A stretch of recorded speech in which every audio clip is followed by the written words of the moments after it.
नमस्कार, मी प्रियांका पाटील. आपण पाहत आहात राष्ट्रीय लोकराज्य न्यूज, निर्भीड बातम्यांचे व्यासपीठ. आज आपण दिवसभरामध्ये घडणाऱ्या घडामोडींवर नजर टाकूया. श्रीरामपुरात अभूतपूर्व सोहळा. छत्रपती शिवाजी महाराजांच्या अश्वारूढ पुतळेचे भव्य अनावरण. लाखो शिवप्रेमींच्या उपस्थितीत शहराच्या इतिहासातील सुवर्ण क्षण. दीर्घ प्रतीक्षेला अखेर पूर्णविराम.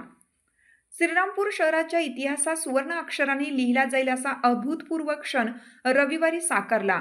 शहराच्या मध्यवर्ती भागात उभारलेल्या शिवसृष्टीमध्ये छत्रपती शिवाजी महाराजांच्या अश्वारूढ पुतळ्याचे भव्य अनावरण जलसंपदा मंत्री राधाकृष्ण विखे पाटील यांच्या अध्यक्षतेखाली आणि उद्योग मंत्री उदय सामंत यांच्या शुभ हस्ते पार पडले.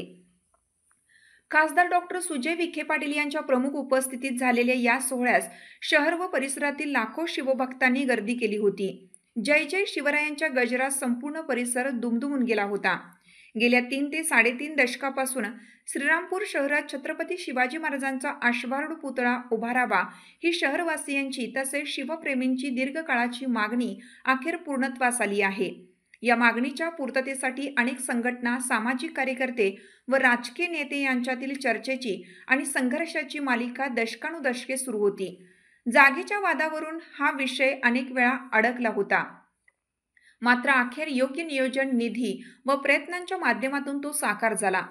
या कार्याच्या पूर्ततेसाठी भारतीय जनता पार्टीचे जिल्हाध्यक्ष नितीन दिनकर आणि माजी तालुका अध्यक्ष दीपक पटारे यांनी विशेष पुढाकार घेतला. 8 नोव्हेंबर 2023 रोजी तत्कालीन उपमुख्यमंत्री आणि सध्याचे पालकमंत्री देवेंद्र फडणवीस यांना श्री छत्रपती शिवाजी महाराज चौक येथे अश्वारूढ पुतळा बसवण्याबाबत निवेदन देण्यात आलं होतं. त्यानंतर केवळ 8 दिवसात म्हणजे 16 नोव्हेंबर 2023 रोजी तत्कालीन महसूल व पशुसंवर्धन मंत्री आणि सध्याचे जलसंपदा मंत्री राधाकृष्ण विखे पाटील यांनी जिल्हा नियोजन समितीतून 1 कोटी रुपयांचा निधी मंजूर करून या कार्याला गती दिली. या उपक्रमात खासदार डॉक्टर सुजय विखे पाटील यांनी स्वतः लक्ष घालून समन्वय साधला आणि काम तातडीने पूर्ण व्हावे म्हणून प्रयत्न केले. त्यांच्या प्रयत्नांमुळेच हा पुतळा आणि परिसराचा विकास वेगाने पूर्ण होऊ शकला असे मानले जात आहे. पुतळा बसवण्याचे ठिकाण निश्चित होण्यात अनेक वर्ष विलंब झाला असला तरी अखेर या संघर्षाला यश आलं आणि शहराला आपल्या लाडक्या राजाचा भव्य पुतळा मिळाला. अनावरणाच्या दिवशी सकाळपासूनच शहरात शिवभक्तांची गर्दी उसळली होती. जयघोष, ढोल ताशांचे निनाद, भगव्या पताकांनी शिवरायांच्या जयघोषाने वातावरण भारावून गेलं होतं. कार्यक्रम संपल्यानंतर पुतळा पाहण्यासाठी नागरिकांनी मोठी रांग लावली होती. अनेकांनी दुरून कार्यक्रम पाहिला आणि त्यानंतर शिवसृष्टीला भेट देऊन महाराजांच्या पुतळ्याचे दर्शन घेतले. शिवभक्तांच्या डोळ्यात त्या ऐतिहासिक क्षणाचे समाधान आणि अभिमान झळकत होते. शहरातील नगर परिषदेतर्फे पुतळ्याभोवतीचे सौंदर्यीकरण आणि चबुतरेची उभारणी अत्यंत आकर्षक पद्धतीने करण्यात आली आहे. नाशिक येथील सुप्रसिद्ध शिल्पकार शरद मार्तंड मैद यांनी हा अश्वारूढ पुतळा साकारला असून तो ब्रॉन्झ धातूपासून बनवलेला 12 फूट उंची आहे. पुतळ्याच्या डिझाईनपासून ते परिसराच्या वस्तुरचनेपर्यंत आर्किटेक्ट चव्हाण यांचेही मोलाचे योगदान आहे. पुतळ्याच्या सौंदर्यामुळे शिवसृष्टी हे ठिकाण शहराचे नवीन आकर्षण ठरणार आहे. अनावरणानंतर परिसरात भव्य रोषणाई आणि आतिषबाजीने सोहळा दिमागदार पद्धतीने उजळून निघाला. उपस्थित नागरिकांनी मोबाईलमध्ये हा क्षण कैद केला. अनेक ज्येष्ठ नागरिकांनी डोळ्यात पाणी आणून समाधान व्यक्त केले की आमच्या पिढीत हे स्वप्न साकार झाले. राजकीय मतभेद आणि हेवेदावे बाजूला ठेवून सर्व समाज घटकांनी एकत्रित येऊन या सोहळ्यात सहभाग घेतला. शहरातील शिवप्रेमींनी हा दिवस श्रीरामपूरचा ऐतिहासिक क्षण म्हणून साजरा केला. या अनावरणाने श्रीरामपूर शहराच्या सांस्कृतिक, ऐतिहासिक आणि अभिमानाच्या परंपरेला नवसंजीवनी मिळाल्याची भावना व्यक्त होत आहे. छत्रपती शिवाजी महाराजांचा अश्वारूढ पुतळा हा केवळ शिल्प नसून तो श्रीरामपूरकरांच्या भावनांचा, संघर्षाचा आणि एकतेचा प्रतीक ठरणार आहे.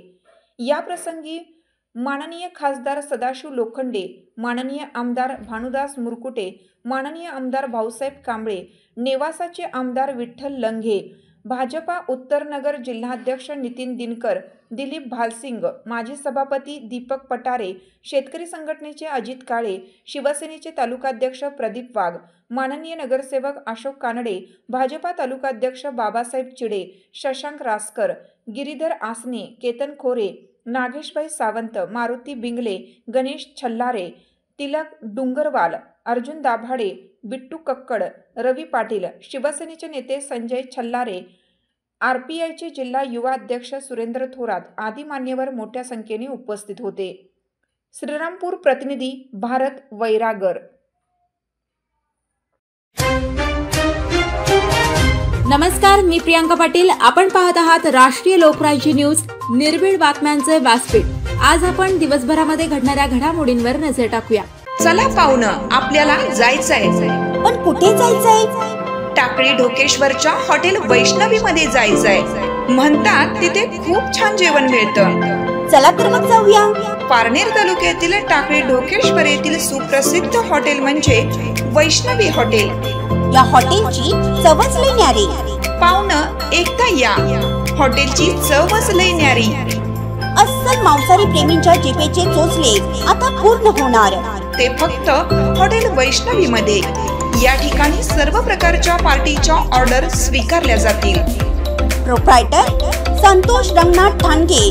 संपर्कासाठी मोबाईल नंबर 8830578505.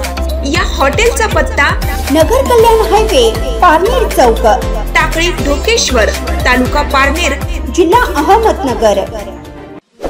ताज्या बातम्यांसाठी आणि अपडेट्ससाठी राष्ट्रीय लोकराज्य न्यूज चॅनलला सबस्क्राईब करा. तसेच लाईक आणि शेअरही करा.